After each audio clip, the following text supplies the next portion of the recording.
ठीक है, तो हम लोग स्टार्ट करेंगे एलएसजी वर्सेस एमआई के गेम से and then we'll preview the remaining 2 games for the IPL. उसके बाद फिर आगे चलते हैं, फिर वर्ल्ड कप की बात करेंगे, यूसीएल की बात करेंगे। To start with this game, देखो इस मैच के स्टेक्स बहुत ज़्यादा हाई क्यों थे? एलएसजी को ये मैच जीतना बहुत ज़रूरी था if they wanted to keep their hopes of ending in the top 2 alive.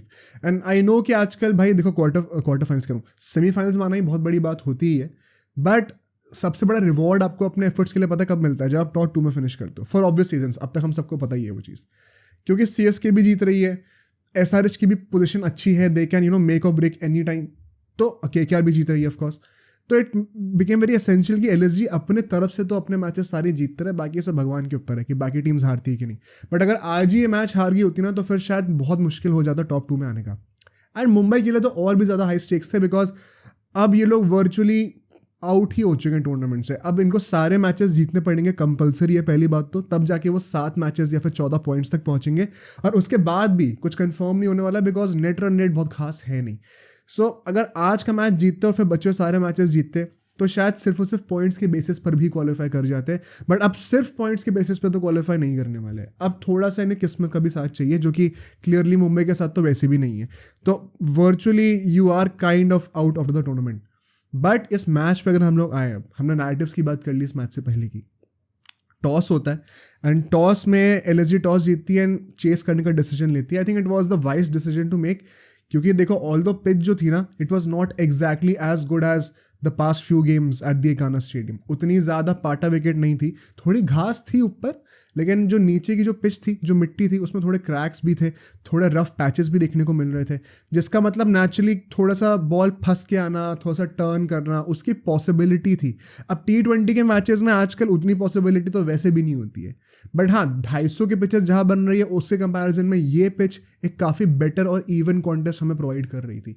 तो उस पॉइंट ऑफ व्यू से भी अगर रात को ड्यू पड़ने का चांस हो, तो हमेशा बेटर होता है कि आप चेज ही कर लो। प्लस अगर आपके सामने ऑलरेडी एक टारगेट रखा हुआ है, तो आपको बेटर कैलकुलेशन में भी आसानी होती है। तो आई थिंक डिसीजन तो सही था एकदम चेस करने का। अगर मैं टीम्स की बात करूं, एलएसजी में बड़े इंटरेस्टिंग चेंजेस था। एस्टन टर्नर आज आ रहा था खेलने के लिए, मयंक यादव फाइनली वापस आ गया था, ऑल्दो वो चला भी जाता है दोबारा, तो उसको भी डिस्कस करेंगे क्या हुआ उसके साथ। And Kulkarni as the impact player, he was making a debut. So Quinton de Kock नहीं थे भाई आज। एंड मुझे लगा कि यार क्विंटन डिकॉक को नहीं खिलाना है तो मेयर्स को ही ट्राई कर लेते, मतलब एस्टन टर्नर को ट्राई करने से अच्छा। शायद LSG they wanted to add more fire power in the middle order, जो कि एस्टन टर्नर करना चाह रहे थे, शायद इसलिए लिया हो, क्या पता। बिकॉज कुलकर्णी का भी डिसीजन कोई बहुत वर्कआउट तो करा नहीं, एंड यश ठाकुर भी नहीं थे नेचुरली, बिकॉज मयंक यादव आ चुके थे। मुंबई का तो बहुत सिंपल था, बस क्वेटजी वापस आ गए थे, लूक वुड चले गए थे। एंड क्या ये team is it fit enough to support Mumbai Indians and the chances of qualifying for the playoffs? ये हम लोग केकेआर वाले प्रीव्यू में डिस्कस करेंगे आगे इसी पॉडकास्ट में। बट इस मैच के लिए तो यही लाइनअप थी। Coming to the first innings, ठीक है, बहुत ही बढ़िया स्टार्ट लेती है एलएसजी एंड काइंड ऑफ मुझे लगता है कि बहुत ही ज़्यादा हद तक ना गेम यहीं पर किल कर दिया था। थोड़ा एंटी क्लाइमेटिक हो गया था कि इतनी जल्दी गेम का जो है परला जो है एक टीम के तब भारी पड़ गया इतनी जल्दी इस गेम के अंदर, क्योंकि 28 रन बनते हैं सिर्फ और 4 विकेट गिर जाते हैं। हमने through out this season discuss करा है कैसे मुंबई इंडियंस की one of the biggest strengths क्या रही है, कि टीम्स लाइक केकेआर, एसआरएच जो कि बहुत ही फ्लाइंग स्टार्ट देती हैं पावर प्ले में, उनके बाद one of the most underrated and possibly giving one of the best starts जो है ना कोई टीम है, तो वो मुंबई इंडियंस ही है। पावर प्ले में रोहित शर्मा और ईशान किशन बड़े अच्छी तरीके से डोमिनेट करते हुए आ रहे थे, बट पिछले 2-3 मैचेस से ना ये चीज़ हमें डाउनग्रेड पे जाती हुई दिख रही थी, पर्टिकुलरली बिकॉज रोहित शर्मा जल्दी आउट हो जा रहा था। एंड यहाँ पे एग्जैक्टली वही सीन हमें देखने को मिला। ईशान किशन एक एंड से देख रहा होता है, उसके सामने 3-4 विकेट ऐसे छर्रों की तरह गिर जाते हैं। सबसे पहले रोहित शर्मा, जो कि वंस अगेन एक लेफ्ट आर्म पेसर के ऊपर आउट होते हैं। Is he trying to over attack the left arm pacers, over dominate them mentally, and उस चक्कर में अपना विकेट लूज कर दे रहे हैं? बिकॉज अब 4-5 बार हो चुका है ये, तो अब हम एक पैटर्न देख सकते हैं यहाँ पे। एंड क्या बाकी टीम्स भी ये स्ट्रैटेजी यूज़ करेंगी, ये भी सोचने वाली बात है। बिकॉज विकेट ऐसा नहीं कि कोई बहुत अर्न करा है किसी ने विकेट, कि बहुत ही अच्छी अनप्लेबल डिलीवरी डाल दिया, स्विंग या सीम बहुत अच्छा हो गया, विकेट थ्रो करा गया। आज ही विकेट थ्रो करा, शॉर्ट कवर्स पे कैच दे दिया। उसके बाद सूर्य कुमार यादव ने वही चीज़ करी जो कि पृथ्वी शॉ कर रहे थे केकेआर के अगेंस्ट, एज लगाई, पीछे कॉर्ड बिहाइंड होते हैं, नॉट आउट मिलता है, लेकिन डीआरएस के होने के बावजूद वहाँ पे खड़े होकर वेट कर रहे थे। एंड ऑफकोर्स फिर डीआरएस में तो सब एक्सपोज हो ही जाता है यार, क्या सच है क्या झूठ है।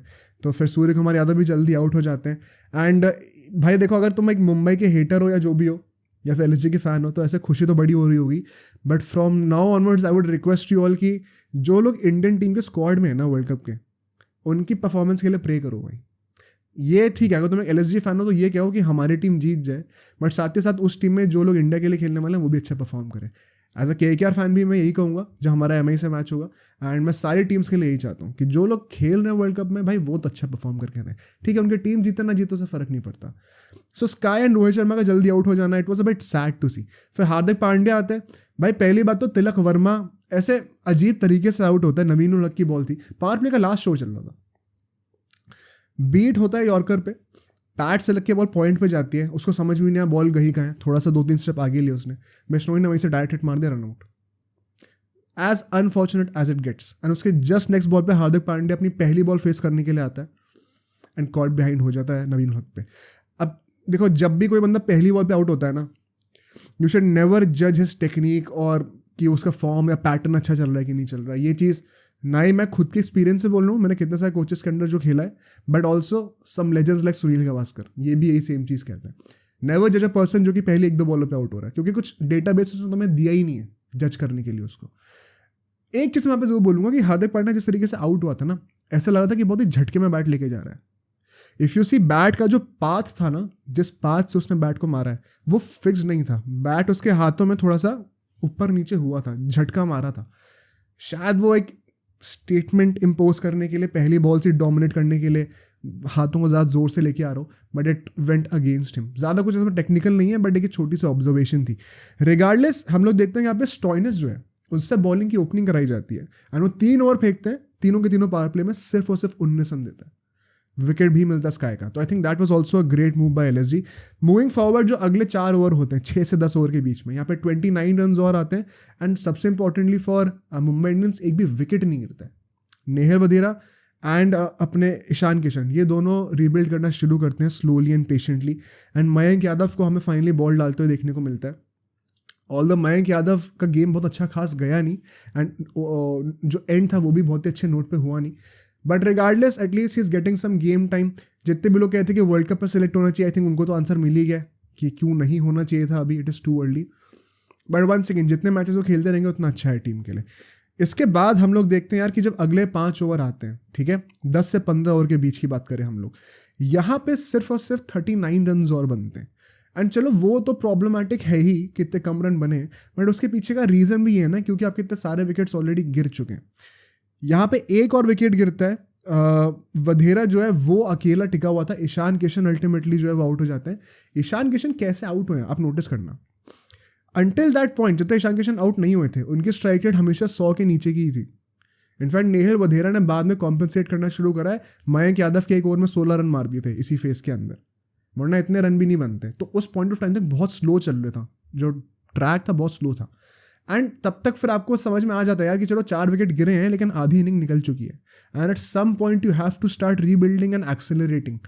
एंड वहाँ पे KL राहुल रवि बिश्नोई को लेके आता है, which was a tactical master class, because सबसे ईजी टेम्प्ट करना है ईशान किशन को कैसे होगा अगर एक लेग स्पिनर को ले आओ जो कि बॉल टर्न करके अंदर लेके आ रहा है, एंड वही वहाँ से smartful skillful bowling by Ravi Bishnoi as well to put it the other way.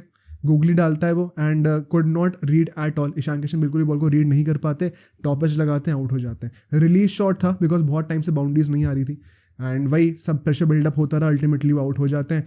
A good presence of mind shown by KL Rahul and Ravi Bishnoi in that aspect. Wadhera ने एक एंड से थोड़ा कॉम्पनसेट करने का ट्राई करा, बट फिर हम लोग देखते हैं कि वो भी अल्टीमेटली आउट हो ही जाते हैं आखिरी के 5 ओवर में आके, एंड मोहम्मद नबी जो आते हैं वो भी जल्दी आउट हो जाते हैं, मयंक यादव का ही विकेट बन जाते हैं। बट मयंक यादव वो विकेट लेता है और उसके बाद तुरंत ड्रेसिंग रूम के अंदर 4 ओवर कंप्लीट भी नहीं करता अपने, तो शायद इंजरी रीएग्रेवेट ना हो गई हो। As per the time that I am shooting right now, इस वक्त तो कोई अपडेट नहीं आया, हो सकता है जब तक ये पॉडकास्ट रिलीज हो तब तक कुछ घंटों में शायद अपडेट आ जाए, but that was not a good sign to see यार a guy who is just 20-21 उसको इतनी इंजरीज हो रही हैं, तो clearly he is showing signs of being injury prone. अब उसका करियर प्रोलॉन्ग कैसे करा जाए, can he even be a 3 format player for us going forward, बहुत सारे क्वेश्चन हैं जो कि इवेंचुअली आएंगे। लेट्स होप कि it is just an injury of young age, जहाँ पे बॉडी इतनी डेवलप नहीं हुई होती है तो शायद इतनी इंजरीज होती हूँ, बट थोड़ा सा हमें ध्यान से रखना पड़ेगा, वो केस स्पेशल है वहाँ पर। एंड रिगार्डलेस यहाँ पे अगर मुंबई ने आखिरी के फेस की बात करूँ, मैं लास्ट 5 ओवर्स की बात करूँ यहाँ पे, they scored 48 runs, that is almost 10 runs N over. और यहाँ पे एलएसजी मुझे लगता है गेम को किल जहाँ कर सकती थी वो कर नहीं पाई, यहाँ पर थोड़ा मात खा गए। क्योंकि अगर आपके 5-6 विकेट गिर चुके हैं ऑलरेडी और सिर्फ टिम डेविड जैसा बैट्समैन बचा हुआ है स्ट्राइक पे, तो ideally you should be wrapping things up much quickly, या फिर प्ले स्मार्ट क्रिकेट, उसको स्ट्राइक पर ही ना आने दो, दूसरे एंड से अटैक करते रहो। But somehow LSG could not implement that, and उसी के चलते हुए टिम डेविड ने एक बहुत ही अच्छा कैमियो खेला, 35 रन मारे 18 बॉलों पे सिर्फ, एंड सिर्फ और सिर्फ उसकी वजह से इतनी अच्छी फिनिश हुई है मुंबई की कि चेस करते वक्त सेकंड लास्ट ओवर तक गेम गया भी है। वरना तो टिम डेविड अगर जल्दी आउट हो गया होता, LSG would have wrapped this team inside 135 runs, बहुत आराम से कर सकते थे। आई थिंक एलएसजी यहाँ पे मिस आउट कर गई थोड़ा सा, अगर if you want to take out a criticism. Overall तो देखो इस विकेट पे जितने भी 140-145 रन बने वो भी it was never going to be good enough. ये पिच कितना भी टर्न कर ले, जो भी कर ले, मॉडर्न T20 के हिसाब से आजकल 200 रन तो स्टैंडर्ड है ही, एंड इस पिच पे भी उतने रन सपोर्ट कर सकते थे आप, 180-200 के आसपास 20 में बन सकते थे कहीं पे, नॉट 250 फॉर श्योर। तो उसके हिसाब से भी they were 30-40 run below par, Mumbai Indians की बात करूं तो मैं, and so it became quite easy for LSG to make sure कि वो मैच जीते। अगर मैं उनकी बॉलिंग की जल्दी से बात करूं, मोहसिन खान और मयंक यादव, ये दोनों जो प्लेयर्स थे वो एक्सपेंसिव थे, बट नवीन उल हक को शॉट आउट जाता है यार। बंदे ने 3.91 की इकोनॉमी से बॉलिंग करी है, दैट इज अनरियल। मतलब हम लोग यूजुअली बुमराह से ही देखते हैं ऐसे स्टैट्स, और किसी से देखने को मिलते नहीं है। अभी वो वरुण चक्रवर्ती ने लास्ट मैच में डीसी अगेंस्ट करा था, वरना बहुत रेयर होता है। आजकल का ज़माना जहाँ पे 200-250 रन मज़े में बन रहे हैं, अगर एक बॉलर जो है सिर्फ 3.91 की इकोनॉमी से रन दे रहा है तो उसको तो ऑटोमेटिकली क्रेडिट मिलना चाहिए, चाहे विकेट मिले ना मिले वो तो बात की बात है, पर आपने इतने कम रन दिए 3-4 ओवर डाल के, वही बहुत बड़ी बात हो जाती है टीम के लिए। तो आई थिंक नवीन को यहाँ पे क्रेडिट जरूर मिलना चाहिए। But moving to the second innings, 52 for 1 in the power play for LSG. अब in comparison and in the context of the game ये बहुत ही बढ़िया स्टार्ट था, तो उसमें कोई डिनाई नहीं करेगा। अब यहाँ पे मैं हार्दिक पांड्या की कैप्टनसी को थोड़ा कॉल आउट करना चाहता हूँ। जो लोग भी कहते हैं कि यार मैं हार्दिक पांड्या को ज़्यादा डिफेंड करता हूँ, कभी कभी आज वो बड़ा खुश होंगे इस बात से, बिकॉज देखो there is no defending what Hardik Pandya did in the power play. आपने बुमराह से फर्स्ट ओवर डलवाया, गुड, आपको प्रेजेंस ऑफ माइंड है, बट उसके बाद अगले 4 ओवरों तक एक भी ओवर नहीं दिया।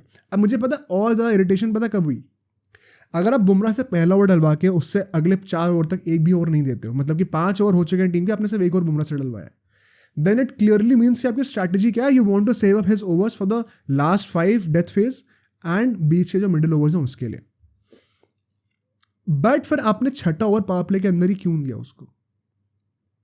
अगर 2 ओवर डलवानी थे तो ऑन द ट्रॉट पहले के 3 में से 2 ओवर उसको देते ना।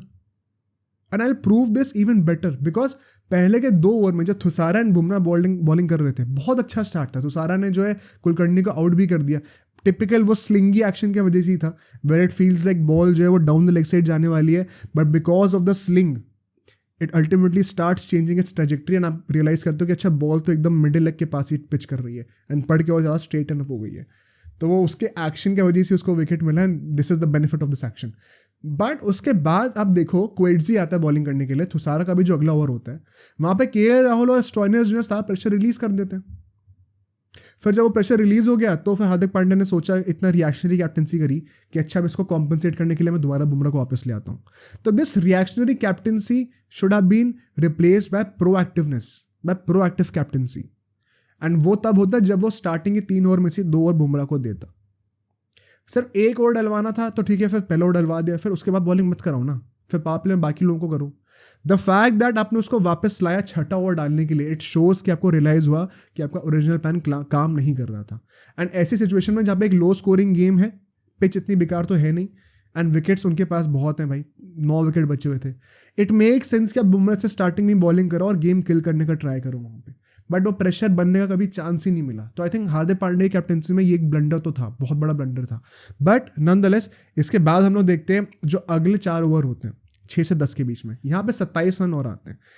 ऑल्दो मुंबई के इस टाइम पे 29 रन आए थे जब वधेरा और ईशान किशन बैटिंग कर रहे थे, तो उनसे कम रन मारे इन लोगों ने। बट कॉन्टेक्स्ट ये था ना गेम का, चेस कर रहे हैं, उन्हें पता है कितने टारगेट हमें अचीव करना है, एंड विकेट्स भी बहुत बचे हुए हैं, तो समझ में आता है अगर रिस्क नहीं भी लेते हैं तो। एंड सिर्फ 1 विकेट और यहाँ पे गिरता है। चावला और पांड्या ये दोनों बॉलिंग कर रहे थे यहाँ पे, हार्दिक पांड्या आते ही 1 विकेट ले लेता है। एंड हार्दिक पांड्या की अभी मैंने बुराई करी कप्तानी में for sure, But from the Indian team's perspective, he is not going to be the captain. He is going to be a bowling, he is going to be a batting all-rounder who will also give you 3-4 overs. And उस perspective से उसने आज जो bowling करी है वो बहुत बड़ा positive था यार. आई थिंक सारे इंडियंस, चाहे आप अग्री करो उसके सिलेक्शन से या ना करो, इस बात से तो अब हमें खुश होना ही चाहिए कि क्योंकि वो सिलेक्ट हो चुका है तो भाई बॉलिंग भी अच्छी करके दे. एंड आज एक बहुत अच्छा साइन था कि Hardik Pandya with the ball he was quite clutch. जब भी बॉलिंग करने के लिए उसने विकेट्स भी लिए एंड काफ़ी इकोनॉमिकल भी था. इनफैक्ट वो जो लास्ट बॉल पे पूरन ने उसके इनसाइड एज ला के चौका मार दिया था पीछे, वो भी थोड़ा अनलकी था, वरना उसके स्टैट्स बहुत अच्छे होते हैं. उसको आगे भी डिस्कस करते हैं. इसके बाद हम लोग देखते हैं 10 से 15 ओवर के बीच में 37 रन और बनते हैं, which is once again Mumbai के लिए मैं कहूँगा it was not a bad effort. 37 run is very economical, but जो सिचुएशन है उसके हिसाब से आपको विकेट्स लेने ज़रूरी थे एंड विकेट्स नहीं निकल पा रहे थे इतने. LSG were smart enough to not throw their wickets away. गुच्छों में नहीं एकदम विकेट्स लूज करना, उसके लिए बहुत स्मार्ट थी LSG in my opinion. 2 wicket यहाँ पे और गिरते हैं. पांड्या जो है वंस अगेन दीपक हुडा का विकेट ले लेता है यहाँ पे आके. एंड पीयूष चावला ने भी अच्छी बॉलिंग करी. यहाँ तक उनके 4 ओवर खत्म हो चुके थे. But apart from that Bumrah bowling करने आता है डेथ ओवर्स में. He was of course good, expectedly so. एक कौन पता है क्या है, बुमराह इतनी अच्छी बॉलिंग कर रहा है ना कि बाकी सारी टीम्स अब मान के चलते हैं कि हमें इसके 4 ओवर में अटैक नहीं करना. And so you will notice how आज भी उसकी इकोनॉमी बहुत अच्छी थी बट विकेट एक भी नहीं था, because they are extra cautious when they are facing Jasprit Bumrah. And इसी का कॉन्सिक्वेंस पता क्या होता है, then they will try to attack players like Coetzee. And फिर क्वेटजे के पास भी एक अपॉर्चुनिटी होती है कि मैं विकेट लूँ, और वहीं पे वो मात खा जाता है. क्वेटजे के लिए मैं ये कहूँगा, has he been under performing as per your standards? क्या कहोगे इसके बारे में? बिकॉज विकेट्स तो उसने, चलो ठीक है, डिसेंट अमाउंट ऑफ विकेट्स लिए हैं, बट हमेशा क्रूशल स्टेज पे आके ना उसने रन्स बहुत लीक करे. एंड इज इट फेयर कि हम लोग उसको एज अ शॉर्ट स्टार्टर ही मान के चलें? क्योंकि अगर बेरेंडॉर्फ होता तो I think I would have started him instead of Coetzee alongside Bumrah. कहीं ना कहीं मुझे ऐसा लगता है कि क्वेटजी का बहुत बड़ा फ़ायदा हो गया कि बेरेंडॉर्फ इंजर्ड हो गया, बिकॉज अब ज़्यादा ऑप्शंस नहीं है. मैं तो कहूँगा कि शायद मधुशंका को भी ट्राई कर सकते हैं. We'll discuss this more in the preview with KKR. But Coetzee का मुझे ये लगता है कि क्लच मोमेंट्स पे आकर ना थोड़ा रन्स लीक कर देता है, क्योंकि सेकेंड लास्ट ओवर में भी अगर आप देखो, सेकेंड लास्ट से थर्ड लास्ट ओवर था आई थिंक, जहाँ पे क्वेटजे बॉलिंग करने के लिए आता है, एशन टर्नर को पहले बोल्ड मार देता है, बट उसके बाद बदोनी से 2 चौके खाना. एक तो अनलकी था, चलो वो लेग बाय हो जाता है, बट उसके बाद टॉप एज से वो खा गया चौका. एक पता है कि वो वर्क नहीं कर रहा है, फिर भी छोटी बॉलें पटके जा रहा है. थोड़ी इमेच्योरिटी दिखती है. मतलब of course he is young right now, तो उसको भी एक्सपीरियंस आएगा धीरे धीरे. But all I am saying is his status as an untouchable in the team should be question. ऐसा नहीं है कि वो अनटचेबल है टीम के अंदर. बुमराह बहुत अच्छी बॉलिंग करता है but to no effect, because runs रोक रहा है लेकिन विकेट नहीं आ रहे. उस टाइम पे विकेट जरूरी थे क्योंकि पूरन भी खेल रहा था उस टाइम पे. एंड अल्टीमेटली जब Hardik Pandya second last over bowling करने के लिए आता है, once again he was bowling really well, but फिर वो लास्ट बॉल पे जो एक इनसाइड एज का चौका लग जाता है. एंड बिकॉज ऑफ दैट फिर गेम लास्ट ओवर तक एकदम खत्म ही हो चुका था. 3-4 रन रह गए थे सिर्फ, एंड वो तो फिर आराम से चेज हो ही जाना था. All and all I think Mumbai Indians के लिए तो मैं ये कहूँगा, of course now they have nothing to lose. They are as bad right now on paper as RCB. दोनों 7 मैचेस हारे हुए हैं, सिर्फ नेट और नेट का फर्क है वो थोड़ा सा. तो मैं तो कहूँगा RCB should take it as a motivation and not push to finish above Mumbai Indians in this tournament. अगर ऐसा होता है, RCB would have redeemed themselves in a big way भाई. If RCB can finish over Mumbai Indians in this IPL, that in itself is a victory for RCB considering how badly they started. पहला half कितना गंदा गया, तो उनके लिए एक added motivation जरूर है. As far as Mumbai is concerned, मैं यही कहूँगा कि I don't think they're qualifying right now. मुझे तो नहीं लगता. मुझे पता है 2 मैचेस KKR के साथ है जो कि साइकोलॉजिकली बहुत ईजी होते हैं मुंबई के लिए, but still the condition that they are in right now plus जिस फॉर्म में KKR है, इसके बाद भी बाकी सारे मैचेस जो बचे हैं वो भी बहुत ज़्यादा ईजी तो नहीं है. सो मुंबई ने अपने जो ईजी मैचेस थे ना उनको बीट नहीं करा. एंड घर पे भी जैसे चेन्नई से जो मैच हार गए डिस्पाइट विनिंग द टॉस, वो 2-3 चीज़ें आपको चुभती हैं बाद में आके. सो मुंबई के लिए तो I think it's the end of the road. As far as LSG is concern, they are doing whatever they can to make sure कि वो टॉप 2 में फिनिश करें. I think one of the biggest turning points for LSG was those 2 wins on the trot against CSK. वो बहुत बड़ी achievement थी LSG के लिए. And now they are just building upon it. जो हेड टू हेड मैच आएगा ना KKR के अगेंस्ट बाद में, अगर वो जीत जाते हैं ना तो डायरेक्टली 4 पॉइंटर होने वाला है. And they can create a big chance of finishing in the top 2. उनके लिए एम अभी वही होना चाहिए. प्लेऑफ्स के लिए क्वालिफाई करना तो चलो एज अ कॉन्सिक्वेंस हो ही जाएगा, एम करो टॉप 2 में फिनिश हो। अब सोचो अगर ये क्लिप इतनी बढ़िया थी तो पूरा का पूरा पॉडकास्ट कितना बढ़िया होगा। तो अगर आपको इसी क्लिप का पूरा पॉडकास्ट देखना है तो यहाँ पे क्लिक करिए, और अगर आपको ऐसे ही और क्लिप्स बिंज वॉच करनी है तो यहाँ पे क्लिक करिए।